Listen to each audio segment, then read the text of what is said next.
নতুন আর একটা মিনি ভ্লগে তোমাদের স্বাগত।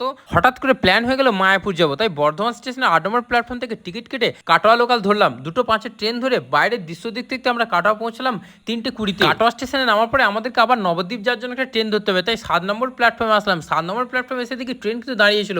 ট্রেন ছাড়লো 3:40-এ। আর আজকের ওয়েদার ছিল কিন্তু খুব সুন্দর, আর বাইরের দৃশ্য দেখতে দেখতে আমরা কিন্তু পৌঁছে গেলাম নবদ্বীপ স্টেশনে। নবদ্বীপ স্টেশনে নামার পরে আমি টোটো ধরার জন্য বাইরে বেরিয়েছিলাম, বাট হঠাৎ মনে পড়ে গেল এখানকার ডান্স শ্যুট করতে হবে, তাই ডান্স শ্যুট করেছি, যেটা আমার ইনস্টাগ্রাম আইডিতে দেওয়া আছে, ওখান থেকে তোমরা দেখে নিতে পারো।